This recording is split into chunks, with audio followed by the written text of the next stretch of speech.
Welcome to another one of your Flip lectures. In today's lecture, we're going to talk about various civil rights movements during the Cold War. In the United States, all citizens are guaranteed certain civil rights and equality under the law. But, as we talked about before in this class, the rights and laws of the United States are only as good as the will of the people to enforce them. And in American history, these rights have been denied to vulnerable persons and especially to minority groups in the past. But during the Cold War, many of these groups began demanding change to the United States and began demanding that their civil rights be respected. We're going to begin with the most famous and well-known of the movements, the African American Civil Rights Movement that is going to start in the 50s and go well into the 1960s and beyond. So real quick here, let's just run down what groups are going to be involved in this movement. You have the Southern Christian Leadership Conference, which is going to be headed by Martin Luther King Jr. You also have the oldest advocacy group for African Americans in this country, the National Association for the Advancement of Colored People. And when young people start getting involved in the civil rights movement, they're going to form the Student Nonviolent Coordinating Committee. So let's talk about why there needed to be a civil rights movement for African Americans in the United States. And this has to do with the idea of segregation. What segregation means is that different groups, ethnic, religious, or racial, are going to be separated and kept apart. In the United States, there were laws, especially in the southern United States, called Jim Crow laws that made racial segregation legal. This meant that different races had to go to different schools, use different bathrooms, maybe not go to the same restaurants, and weren't even allowed to drink at the same drinking fountains. And the bottom lines of these laws is that it is illegal for one group to use the facilities of another. Here's an image of restrooms that were separated by race. And here's an iconic image from this time that shows that these separate facilities were almost always not equal. Early on in the civil rights movement, the African American community chose to fight their battles in the courts. The biggest decision that was won during this battle was Brown v. Board of Education in 1954. Future Supreme Court Justice Thurgood Marshall would lead an NAACP legal team that would challenge the idea that schools could be separate and equal. After the arguments in court, the Supreme Court overturned a previous ruling that said that segregation could be legal in schools, but they found that separate facilities were always inherently unequal, and so this decision is going to end legal segregation in public schools, at least in theory. But pretty soon, the segregation would have to be challenged beyond just legal means, because these laws were pointless if nobody was going to enforce them, especially in the southern United States. In the mid-1950s, the civil rights movement is going to start to take a different approach, and this is all going to begin with the Montgomery Bus Boycott that lasted a year from 1955 to 1956. This all begins when Rosa Parks, who was an NAACP-trained activist, refuses to give up her seat on a bus. The way that the laws were in Montgomery meant that Rosa Parks, as a black woman, would have to get up and move to the back of the bus if a white person got on and needed a seat towards the front. Rosa Parks had planned to refuse to give up her seat in order to challenge this law that she thought was unjust. This is an act of civil disobedience. We're going to get into the definition of civil disobedience in just a little bit.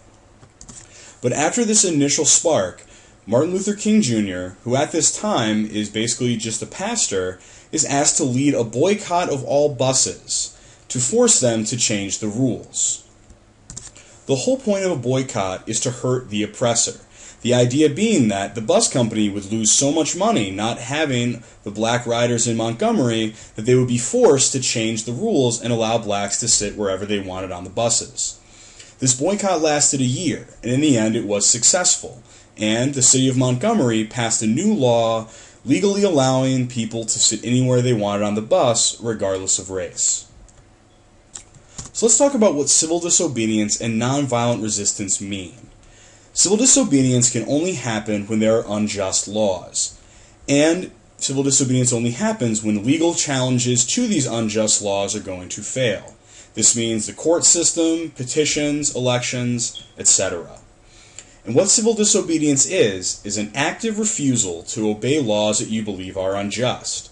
This means that you non-violently break a law intentionally, and then you accept the consequences. The non-violent piece of this is very, very important, because if you use violence, then basically your oppressor has the upper hand. But if you resist non-violently laws that you believe to be unjust, then it can shine a light on that unjust law and make the rest of society question whether or not that law is good or harmful. Though Brown v. Board of Education in 1954 said that all schools in the South must be desegregated, the reality was that the states were very, very slow to do this. And basically, the United States government is going to have to step in order to enforce the Supreme Court ruling. And in Little Rock, Arkansas, 9 students were chosen to try to integrate high schools in the town of Little Rock. This was a very dangerous proposition. Racial tensions were very high, and the city of Little Rock, and especially the parents and students at the high school that was going to be desegregated, were very, very upset about this desegregation. And so there was basically overtones of violence and threats directed at these students. So in response, then-President Eisenhower sent the United States military to ensure the safety of these 9 students so that they could go to high school. But the next year, in an effort to end desegregation of schools, the city of Little Rock is actually going to close all public schools rather than allow them to be integrated. Other towns are going to follow their suit, and so more action is going to have to be taken.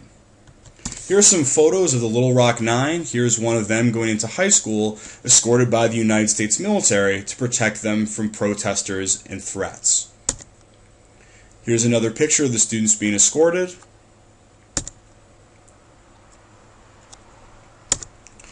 And the students during this time would experience a lot of harassment from parents, from students, and this was a very, very dangerous time, and these students were very brave to take on the challenge of being the first students to begin the very unpopular desegregation of schools in the South.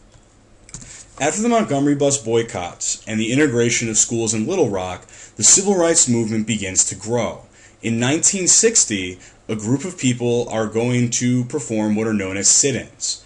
This meant that black men and women would walk into lunch counters, restaurants, and other businesses that were supposed to be white only, and they would sit down and refuse to leave the lunch counters or refuse to leave the business. This meant that the people who own the business would have to decide whether or not to call the police to arrest them. This campaign was very successful at drawing attention to the problems of segregation in the South. Then in 1961, a group of people known as the Freedom Riders are going to challenge the Jim Crow laws that said that blacks and whites could not sit in certain places on the bus.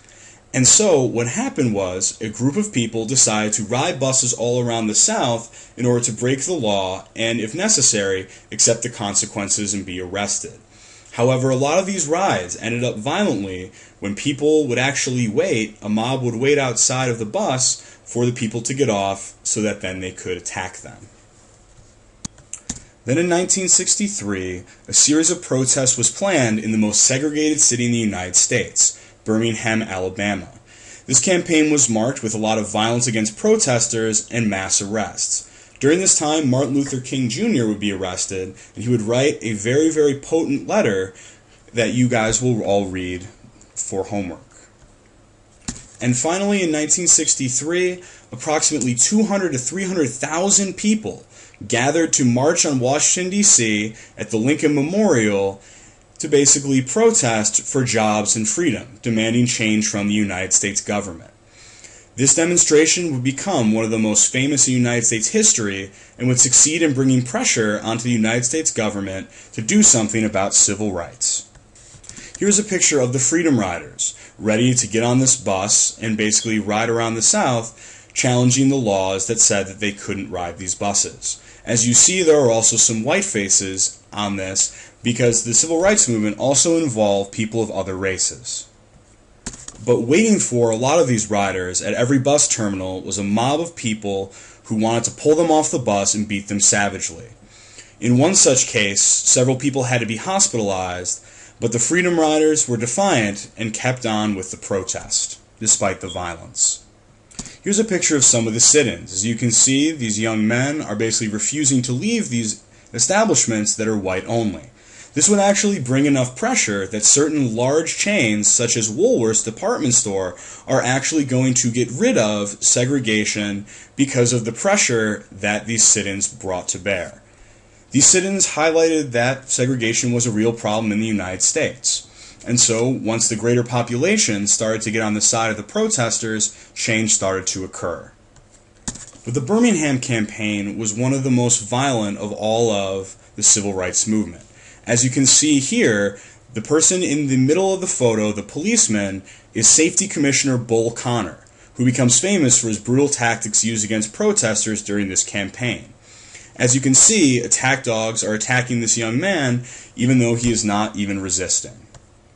Here's a photo of firemen using fire hoses to try to break up protesters and move them from where they were occupying. These brutal tactics and images of them were broadcast all over the United States, and it began to turn public opinion against Jim Crow laws. Here's one more photo of the Birmingham Campaign, where a peaceful march is going to be broken up with attack dogs and police. Again, these images are very powerful and are going to start to change the mind of the country. Here's an aerial view of the March on Washington. As you can see, there's a large crowd and they're filling the entirety of the Lincoln Memorial and the reflecting pool.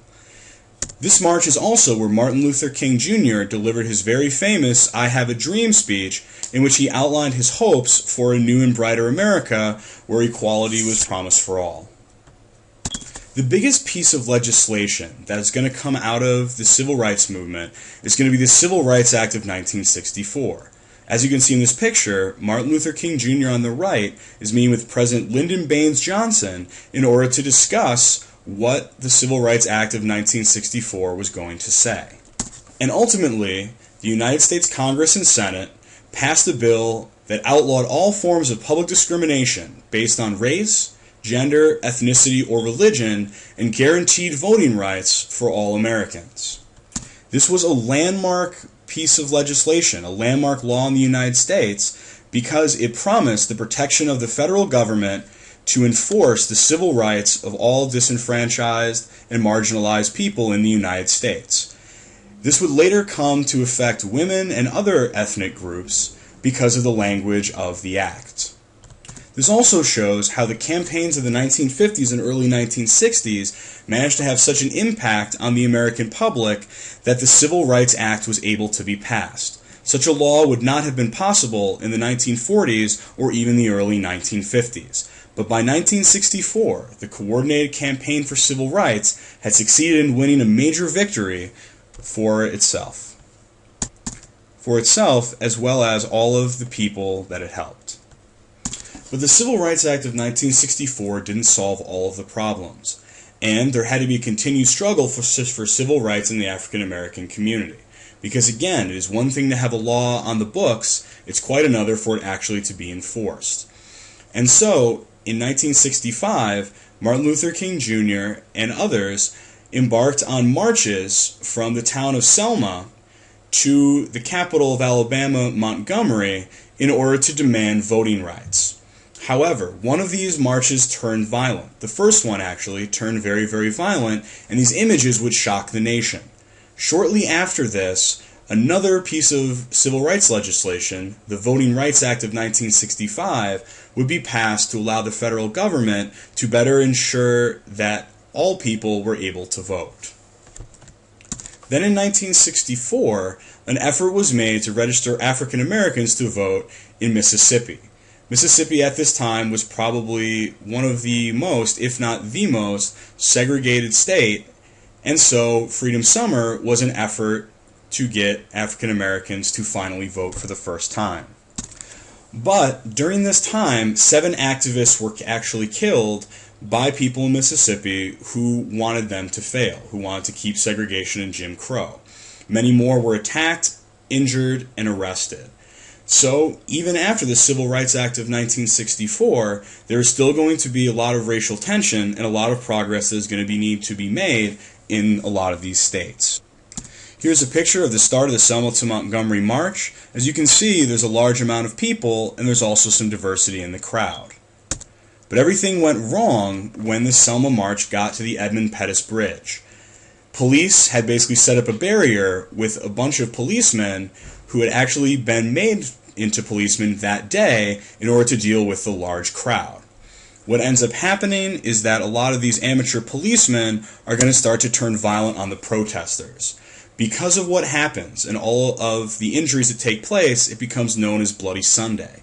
But these images are going to reaffirm most of the nation's belief that more progress needed to be made on civil rights. These images are still as powerful today as they were back then, and these images did a lot to help. During this same time, other marginalized groups in the United States started their own civil rights movements. There was a sense during this time that change was possible, that now was the moment to start demanding an end to discrimination in the United States. One such movement was the American Indian movement that started in the late 1960s. The purpose of this movement was to improve conditions for American Indians in the United States. American Indians had suffered oppression and discrimination pretty much since the beginning of the United States. They had been forcibly removed from their lands and placed on reservations in the American West. These reservations were not well maintained and were often full of poverty, crime, and other social problems. There was not much opportunity, especially for younger generations, on these reservations. But if these young American Indians left the reservation, they would face discrimination in wider American society. So during the mid to late 1960s, the younger generation of American Indians started coming up with a concept called Red Power.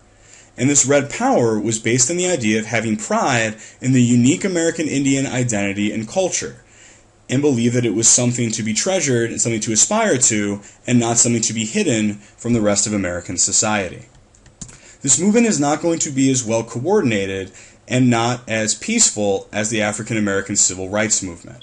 It's going to start with a group of American Indians occupying the abandoned prison on Alcatraz Island for 19 months. They're going to claim that they are reclaiming land that was purchased from them or taken from them a long time in the past.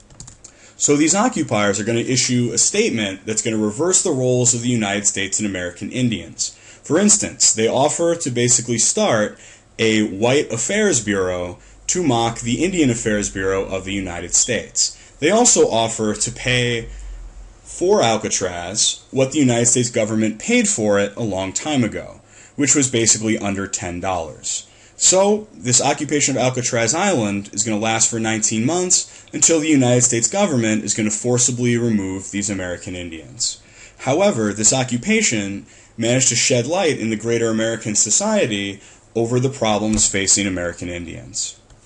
This movement would also turn militant in 1973 with the Wounded Knee incident. There was a group of Native Americans, American Indians, who armed themselves and took over the town of Wounded Knee, which was the site of an 1890 massacre of an entire tribe of Native Americans by the United States government. This military takeover and occupation is going to last 71 days. During this time, there's a standoff with the United States government, and the occupation is actually going to end after an American Indian is going to be killed by gunfire during this occupation.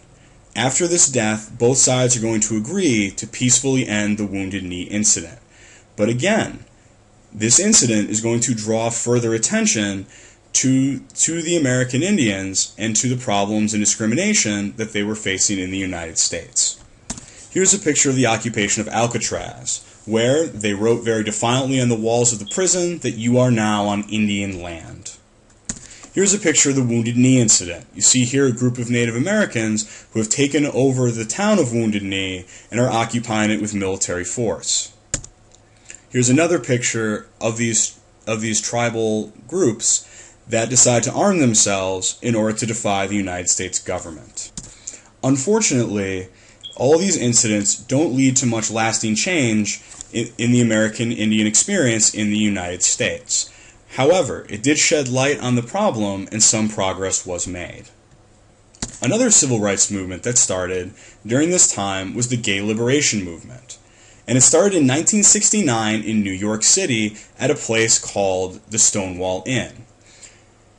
Police have been harassing the gay community in New York City and around the country for many years. And so finally, the police in New York City are going to raid a nightclub in order to try to arrest all of the gay occupants and frequenters of that bar. But what is going to ensue is going to be a massive riot in which gay men are going to come out of this bar and they are going to fight with police, and these riots are going to spread all over Greenwich Village in New York City. These riots, this final moment of pushback after years of abuse, are going to be considered the start of the gay liberation movement. This movement is going to morph into protests of laws that discriminate against gays in the United States, and furthermore, a fight for acceptance in the larger American society. Here is an image of the Stonewall Riots. As you see, these are young gay men, and they are scuffling with police.